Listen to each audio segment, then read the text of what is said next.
Okay, so good afternoon, everybody. Let me move my screen first. This one, I think I better move it here.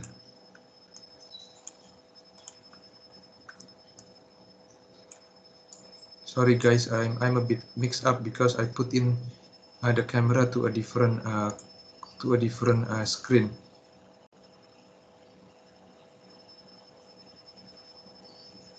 Yeah, should be fine, but I'm not sure. Normally, the lab also can lend you, but probably not to every student, right? They may only have a limited amount of the goggles, but yeah, just bring in what you have in there and should be fine. Okay, get ready, try to come, I think, before the sessions started. Okay, try to come 5 or 10 minutes before to, and keep your distance. Okay, guys.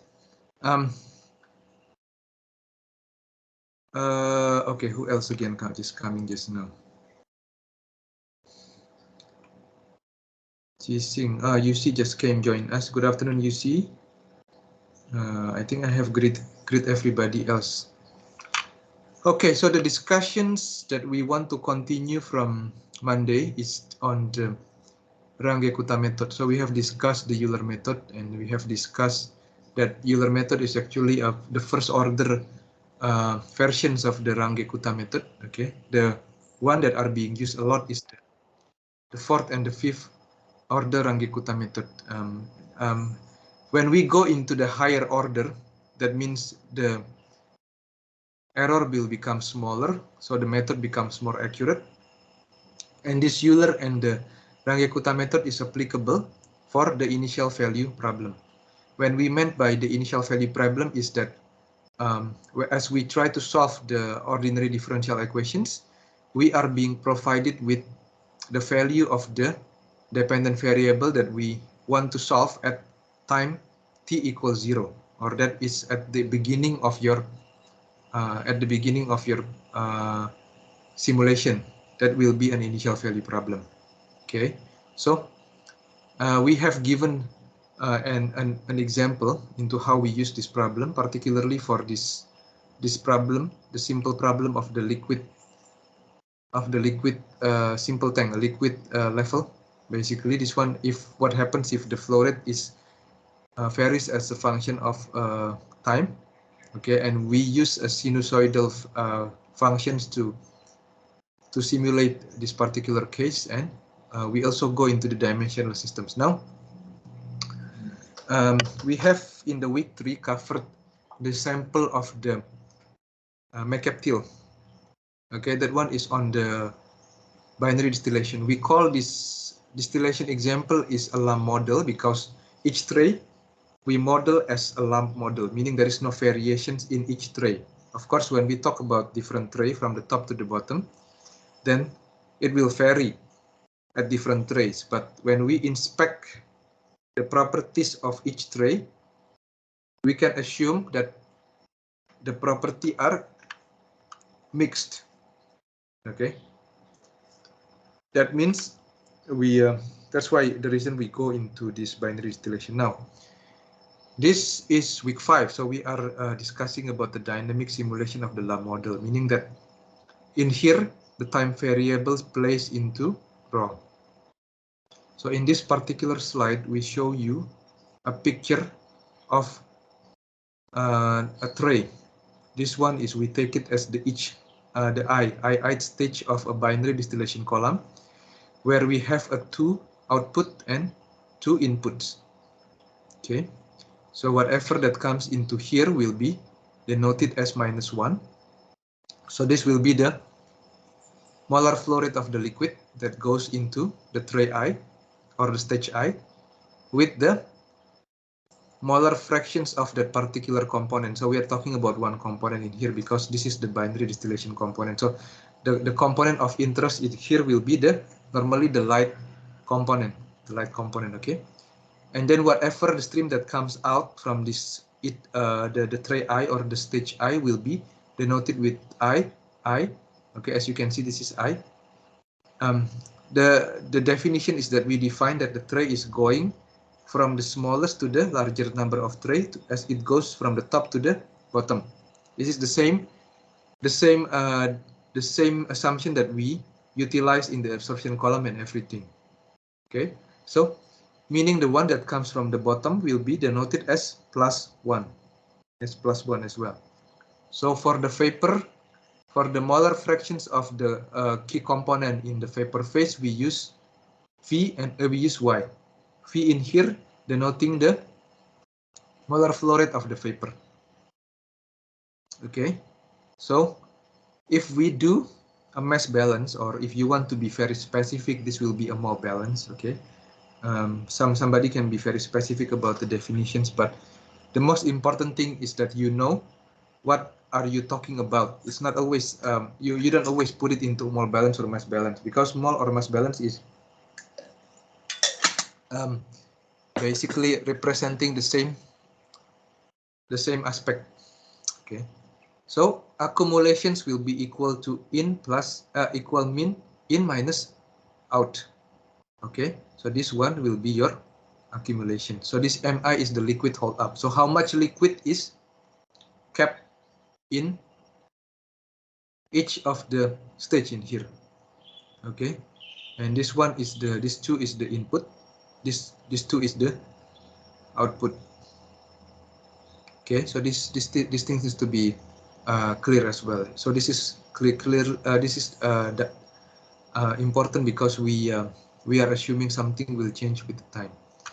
The vapor liquid equilibrium curve is given by this again. The same with our week 3 example. Then in this particular figure, we are talking about a special stage where we have the input. So this is the stage where the feed comes into the column. Okay, so we can denote it like this, and we can label it like this. Everything F is given in the notations of the subscript in here. Okay, if we make the overall mass balances the whole column, then we will be able to get these equations in here. Okay, the overall balance, meaning that this ln F in here should be equal to whatever goes in, which is Fn, which is this F, and then the what is that ln F. This is assuming that your F is only liquid. Okay, if you read it carefully, you know that this, you will ask me, sir, why you don't have this F and F plus coming in as well, and then why don't you have this F and F as well? Why only liquid? So if we put in these things will be applicable only if our liquid is having the form of the saturated liquid. Okay, I have given you these things in here again. In here, you can check how we derive these things in detail. Okay, but like I said again, you can check it again, but then don't stop your creativity. It may be the case that I may not be also correct as well. So you need to always check again and then think whether you can provide an alternative to what I have been putting in my slides and my additional materials. Okay, so this continued that we have the liquid flow rate for the rectifying section and the stripping section, which is these things in here. Okay, if we connect it with here, in here I give you the derivations of why we have all these things. Okay, this one is in, this one is out, this one is in mole, this is accumulation. Okay, and then what is this V2? You want to check it again in here. This basically goes back into the derivation of this Y with respect to alpha, the derivation of this relative volatility, because you go back into the first principle of the relative volatility. The relative volatility refers to the difference in terms of the vapor between the two components. So the one on the top will be A, the one on the bottom will be B. As you go through, then you will be able to check that this is the correct derivation, right? And then this is also the next one, why we get these particular equations. This is your rectifying section is on the top of your feed stage, the stripping one on the bottom of your feed stage. Okay, and then the next one in here, for example, the liquid flow rate for the rectifying section. How do you get that thing? You can check in the additional materials. These are the component balances that are of interest to us. So basically we want to get the compositions of the liquid at the different stage. Okay. So we start from the top, from the condenser, then we go to the bottom rectifying section, we go to the feed stage, then we go into the stripping section, and finally go into the reboiler. Okay. This is how, for example, we derive this condenser component mole balance. You need to draw the figure. So everything in chemical engineering is very important that you visualize yourself. So it may be blank when you see only the equations. How can I get these things? You need to visualize. Go back into the slides that I showed you again in the week 3. Draw itself the distillation column and then make a boundary where you make your mass balance, because all the mass balance will have a boundary. Then you can derive this condenser equation. The same with the reboiler as well. The reboiler, what you do is you draw the reboiler section. You try to understand what the notation belongs to, which kind of flow. Is it input or is it output flow? Then you draw in the boundary and derive these equations. Then you tell me, in this equation, what are the assumptions? The assumption is that your MD in here is constant. So meaning the hold up or whatever the liquid that is contained in every tray is constant. That means you can take this MD out of your derivative and move it into the denominator in the right hand side of your equation. Okay, that's the same with all the equations that you have in here. However, we make it in terms of 1, 2, and f minus 1 and f plus 1 and minus 1 and why don't we just take it as definite? For example, we just take it like NF is equal to 4, I will be equal to 7, or I will be equal to 8. Why we want to make it in these numerical notations? Why we want to make it in such a way? Any idea? Clarence, any idea why we want to make it like this? N minus 1, why we make it, and why we don't just define it is 1 equal to, it is equal, the feed stage equal to 4, for example, reboiler equal to 8. You see? Anybody wants to try? Why we want to make it like this? Not very specific. Why?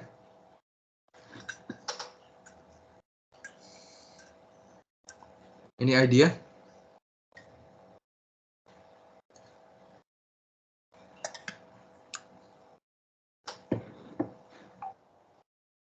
No?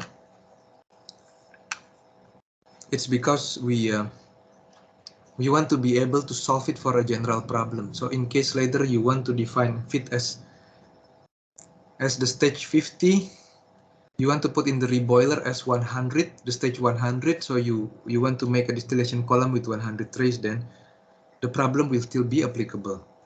That's why it feels a bit difficult, but we make it like this so that it can be generalized into a problem that you want to solve, and the problem that you want to solve has to be able to accommodate for the different value of the NF and different values of N. Okay. So now we have made this MATLAB. These things has to be coded into a MATLAB again in order for you to solve. So MATLAB function DINDIS defines the system of differential equation representing the dynamics of a binary distillation process. So this equation in here will need to be converted into MATLAB. Okay. In MATLAB after 2010, okay, the MATLAB has a different versions.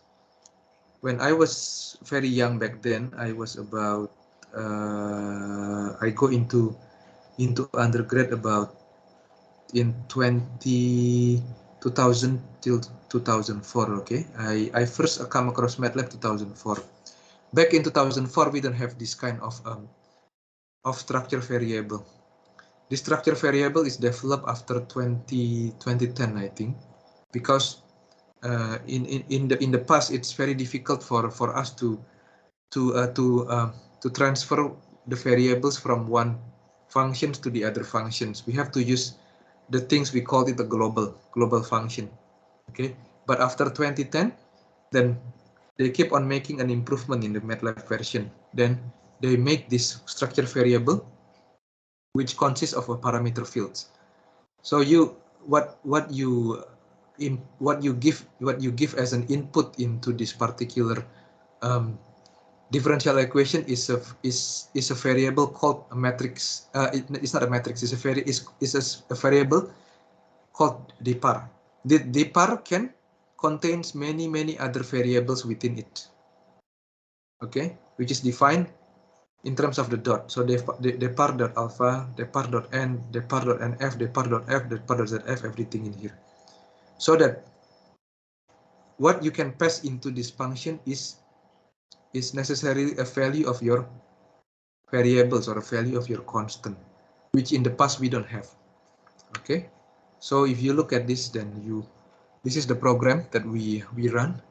We have a for input del s in here is supposed to be another structure variable as well. I think this one is a structure variable, this one is a structure variable. This t in here will be your vector of time, and this x in here will be your variables that of interest. So this one will be generally a factor of your molar fraction of the liquid at different trace. Okay.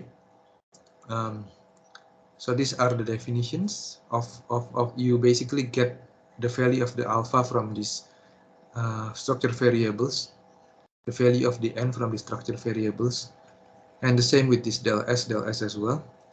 Then we subject these things to logic. Okay, in case we have necessary conditions that we put in del rt in here, then we will put in r as equal r1. Okay, else will be this. Okay, this is just logical conditions that you need to use if you want to specify any change in terms of the r. So probably at a particular time, what you can do is you can change the value of the reflux, or you can change the value of the Vs. You can also change the compositions of the key component in your fit. Okay, or you can even change the Fi in here as well. Okay, so 4 of these variables can be simulated using these particular variables. Okay, and then this one is something that we have defined on the previous equations in here. Okay, that you want to go back here again and check again these equations. This will be referring to the initialization, so it will make this dx will make a factor of the zeros with the row of n with one column in here. Then it will calculate the value of the y using the value of the x that is given. This line in here, condenser, rectifying section, feed stage, stripping section, reboiler, this refers to your differential equation. Essentially, these particular equations in here. Okay, that's how you put it into the MATLAB. You can see that everything is being coded in terms of this NF, in terms of the MT, everything. This NF will be coming from your structure variables in here. It's incorporated in your structure variables here. Okay. Before we can start this dynamic model, as is the case with your process control, we define in your process control your ordinary differential equation. Before we convert it into Laplace transform, we go and use ordinary differential equation that are expressed in terms of the deviation variables. Okay, if you go into your process control. Why? Because we assume that we are dealing with the regulatory problem. Regulatory problem meaning that when we started solving this dynamic problem, everything always starts from the steady state. Okay, so any disturbance that is applied into your system that corresponds to the deviations with respect to your steady state condition. Okay, so in the beginning, what we need to do is we need to solve all these equations easily by assuming that the accumulation is equal to 0. So this is where we use another MATLAB code called SSDist. okay, that only has two input x and the structured variables in here. The structured variable in here consists of this, not as much as the dynamic model.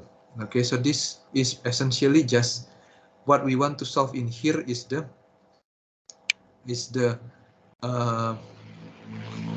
this equations in here where all accumulation is equal to 0.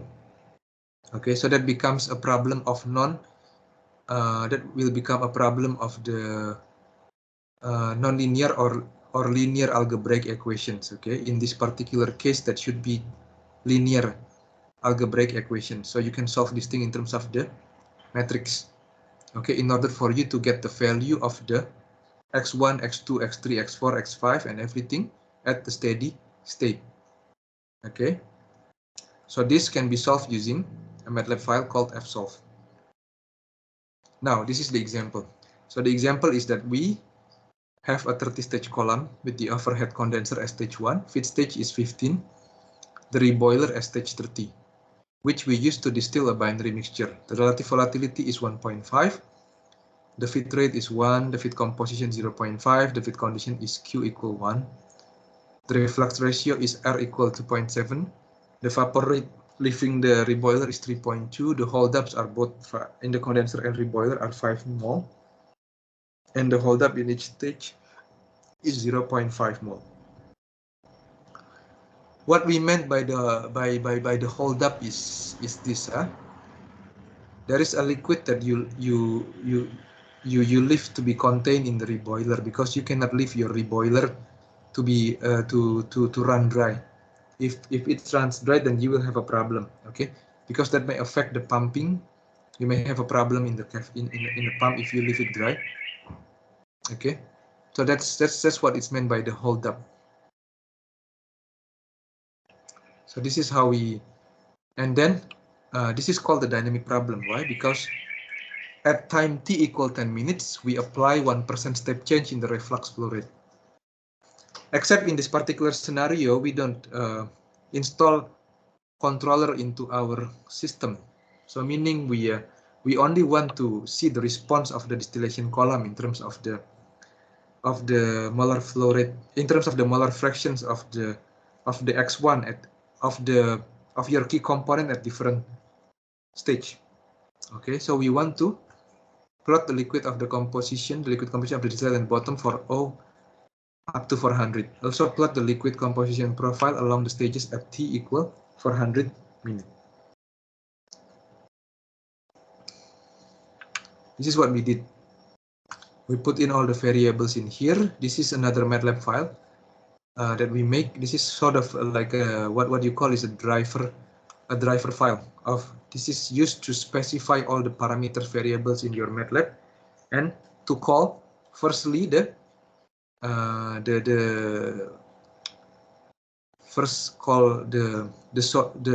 toolbox that is used to solve the x value from your linear algebraic equation. So this one is what happens is that you try to solve this thing first. Okay, so you use this x naught as the initial value for your ordinary differential equations later on. First you call these things again, and then you check it again in here. Then you call your ODE 45 to solve the dynamic model, and then you plot the value of your molar fraction of the liquid at the different trace, and then also you check in this one again. This one is the value of the x at the last. Okay, then in here you see, in here what you have essentially is this one. So this is showing you the value of the molar fractions in the distillate product, in the distillate. Okay, when you apply disturbance, you apply disturbance at this particular point 10. Okay, so you can see if you blow it up, if you blow these things up, this is a value of 10 minutes. So at the particular value of the 10 minutes, this is where we start on putting the disturbance in, applying the disturbance.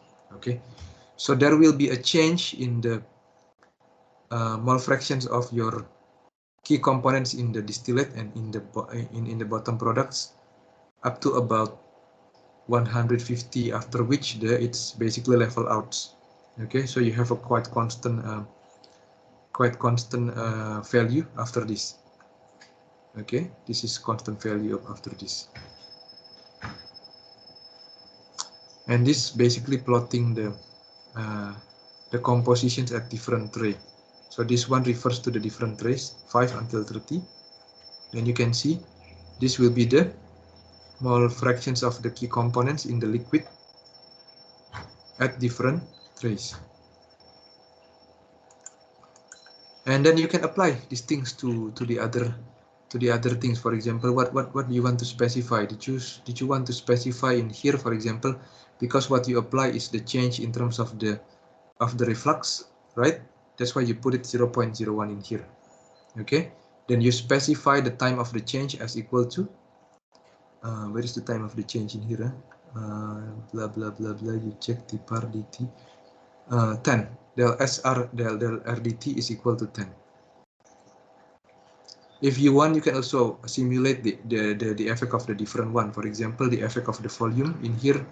Okay, then you can specify the time you apply the change in here, and then how much you change in here, or if you want to change the compositions of the fit, the composition of the key component in the fit, you can change this one. And when do you want to apply that thing, you can put it in here. You can set this value equal to 0, 0, 0, 0. Okay, if you want to change the fit flow rate, for example, you can apply how much you change it in here. Okay, and then when do you want to apply that fit in here. Then you can check how my distillation column will react with respect to the change that I make in the fit, or in the reflux ratio, in the fit composition, or everything. So these things that I give to you is very useful when you are later in your process plan design. If, for example, Dr. Howe give you a scenario, or you have to design a particular reactor, a particular distillation column, where Aspen Plus or Aspen HYSYS probably cannot give this to you, then this particular using your MATLAB coding, or this basic coding that I give to you, you will be able to go back into the process modeling and, oh, I can use these things. I just need to modify this program to fit with my particular conditions. Okay. I think that's all that I want to cover today, guys, and then you can check this example by yourself, or check my video. I have given more notes in here, because as I go through these notes, I try to understand as well what is happening in the MATLAB code. Okay, and how does it work? It's very important for you to ask yourself that question: how does this thing work? Where do you get this equation from? Okay, like I said to you guys, I think as I go from this point onward, I think if I don't have any materials to cover, then I will just open my second lecture for the consultation session to accommodate your specific problem, either in your project one or other things that you want to discuss with. Anybody has questions regarding the material that we cover so far? Amanda, Clarence, Daniel, Eva Mary, James, Jason, Jonathan, Juliana, Cising, Michael, Taha, Tiffany, Yusing, Wang Yo, Wei Xing. Is it okay? Everything that I explain in here, is it clear for you guys, or do you think it's beneficial?